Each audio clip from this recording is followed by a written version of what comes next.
Hello ছোট্ট বন্ধুরা, আজকে কিন্তু আমি খুবই মজার এবং কনফিউজিং একটা বিষয় নিয়ে আলোচনা করতে চলে এসেছি। কেন কনফিউজিং সেটাও বলবো, আর কনফিউশন দূরও করে দিব।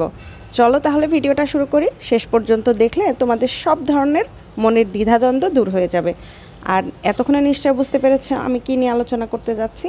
দেখো, জ্যামিতি যদি আমরা করতে যাই তাহলে কয়েকটা বিষয় নিয়ে কিন্তু আমরা প্রায়ই কনফিউজড হয়ে যাই যে কোনটাকে আসলে কী নামে ডাকবো বা কী নামে সংজ্ঞায়িত করব, এর বৈশিষ্ট্যগুলো কী কী। তার ভিতরে একটা হচ্ছে চতুর্ভুজ, আরেকটা আয়তক্ষেত্র এবং বর্গক্ষেত্র। এই তিনটা বিষয় অনেকটাই গোলমেলে হয়ে যায়। তো এই ঝামেলা যাতে না হয় সেজন্য খুব সহজ এবং ছোট্ট সংজ্ঞা এবং কিছু বৈশিষ্ট্য নিয়ে আলোচনা করে এটা নিয়ে দ্বিধা দূর করার চেষ্টা করব। তো চলো দেখি প্রথমে চতুর্ভুজটা কী। দেখো, আমি একটা চিত্র এঁকে নিয়েছি এবং এর সংজ্ঞাটাও লিখে নিয়েছি। চতুর্ভুজ কিন্তু চারটি সরল রেখা দ্বারা আবদ্ধ আকৃতিকে চতুর্ভুজ বলে। যেমন দেখো, এখানে ক, খ, গ, ঘ একটা চতুর্ভুজ। এটা কিন্তু চারটি বাহু দ্বারা আবদ্ধ আছে। যেমন ক, খ এবং গ, ঘ এই দুটো এবং এই পাশের দুটো, যেমন ক, গ, খ, ঘ, এই চারটা বাহু দ্বারা একটা চতুর্ভুজ তৈরি হয়। আর এই চতুর্ভুজের সবগুলো কোণই কিন্তু সমকোণ হবে এবং সব কোণের মান যদি যোগ করা হয়, যেমন এই যে কোণ, এই কোণগুলো কিন্তু হবে সমকোণ চারপাশেই, এবং সমকোণের মান হবে, সবগুলো যোগ করলে আমরা পাবো 360 ডিগ্রি। মানে এক সমকোণ সমান 90 ডিগ্রি। যদি আমরা চারটা কোণকে যোগ করি তাহলে পাবো 360 ডিগ্রি। এরপর আমরা আলোচনা করব আয়তক্ষেত্র।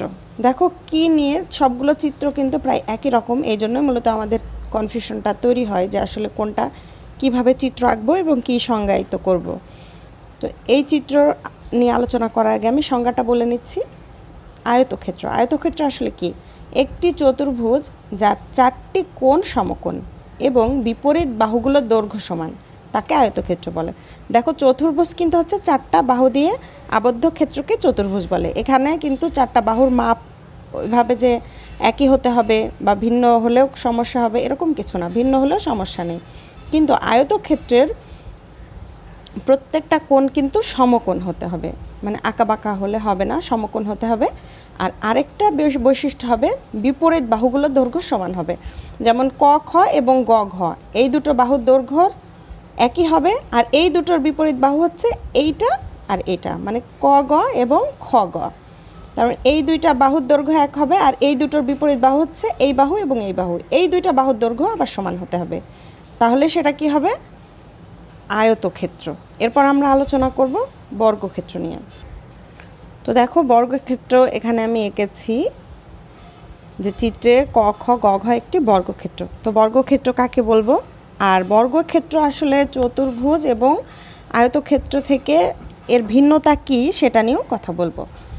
তো আগে বর্গক্ষেত্রের আমি সংজ্ঞাগুলো খুব ছোটোভাবে দেওয়ার চেষ্টা করেছি যাতে সহজে মনে থাকে। একটি চতুর্ভুজ যার চারটি কোণ সমকোণ এবং চারটি বাহুর দৈর্ঘ্য সমান, তাকে বর্গক্ষেত্র বলে। তার মানে সে আগের মতোই আমরা দেখেছি যে আয়তক্ষেত্রের ক্ষেত্রেও চারটি বাহুর দৈর্ঘ্য বা চারটি যে কোণ, এই কোণগুলো কিন্তু একটা এক সমকোণ করে হবে, আর সবগুলো মিলে হবে 360 ডিগ্রি। এটা আয়তক্ষেত্রের ক্ষেত্রেও ছিল প্রথম বৈশিষ্ট্য, সেটা হচ্ছে এর প্রত্যেকটা কোণ হবে এক সমকোণ, যেটা আয়তক্ষেত্র এবং বর্গক্ষেত্র দুটোর ক্ষেত্রে একই হবে। কিন্তু পার্থক্য হলো এর চারটি বাহুর দৈর্ঘ্য সমান হবে। তার মানে এই যে এই যে এই যে এই যে এই চারটা বাহুর দৈর্ঘ্য সমান হতে হবে।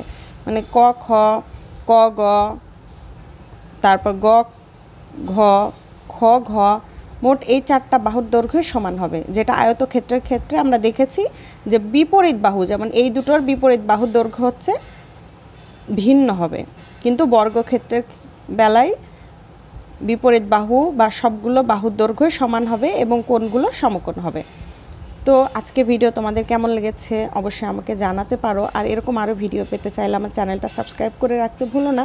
আশা করি এই ভিডিওর মাধ্যমে তোমাদের কনফিউশন একটু হলেও দূর করতে পেরেছি।